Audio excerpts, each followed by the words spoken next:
বন্যায় পানিতে বিষাক্ত ধানি ঘাসে ঘেরে ৩০ লক্ষ টাকার মাছ মরে গিয়ে পাগল প্রায় গলাচিপার ফুরকান হাওলাদার।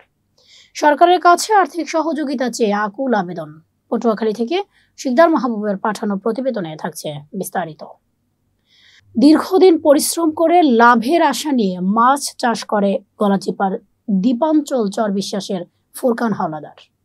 পায়নি সফলতা। ১২ একর জমি ১ বছরের জন্য লিজ নিয়ে করেন মাছের ঘের। তবে ভয়াবহ বন্যায় নিঃস্ব হয়ে গেছেন ফুরকান।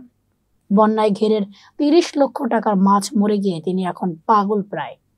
ফুরকান হাওলাদার গলাচিপার উপজেলার দীপাঞ্চল চর বিশ্বাস ৮ নং ওয়ার্ডের চর আগস্তি গ্রামের শাহজাহান হাওলাদারের ছেলে। মাছের ঘেরে বৃষ্টি ও বন্যার পানিতে বিষাক্ত ধানি ঘাস তলিয়ে পচে গিয়ে পানি দূষিত হয়। এতে বিভিন্ন জাতের চাষ করা ঘেরের মাছ মরতে শুরু করে। এ পর্যন্ত আনুমানিক ৩০ লক্ষ টাকার মাছ মারা যায়। বিভিন্ন এনজিও থেকে লক্ষ লক্ষ টাকা লোন এনে মাছ চাষ করেন তিনি।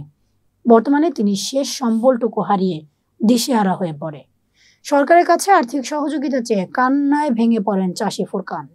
ঘেরের মালিক ফুরকান বলেন, আমার কোনো জায়গা জমি নেই। পরিবারের সদস্যরা বিভিন্ন এনজিও, উন্নয়ন, আশা, গ্রামীণ ব্যাংক থেকে ৯ লক্ষ টাকা লোন নিয়ে এলাকার কিছু জমির মালিকদের কাছ থেকে ১২ একর জমি ১ বছরের জন্য লিজ নেই। বৈশাখ মাসে রুই, কাতলা, তেলাপিয়া, কোরাল, আইড়, চিংড়ি, গলদা সহ বিভিন্ন জাতের ২৫ থেকে ৩০ মন মাছের রেণু ও বড় পোনা ঘেরে ছাড়ে। প্রবল ঘূর্ণিঝড় শক্তি ৬০ থেকে ৮০ কিলোমিটার বেগে বাতাসের গতি থাকায় জোয়ারের পানি প্লাবিত হয়ে ঘেরে ঢুকে যায়। ঘেরে থাকা বিষাক্ত ধানি ঘাস পচে পানি দূষিত হয়ে যায়।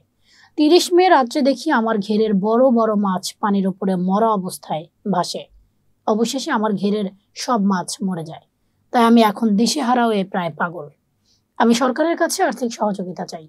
এ বিষয়ে জেলা মৎস্য কর্মকর্তা কামরুল ইসলাম বলেন, বিষয়টি আমি অবগত। উপজেলা মৎস্য কর্মকর্তা বিষয়টি তদন্ত করবেন। মৎস্য অধিদপ্তর থেকে সরকারি কোনো অনুদান আসলে সর্বপ্রথমে তাকে সার্বিক সহযোগিতা করা হবে।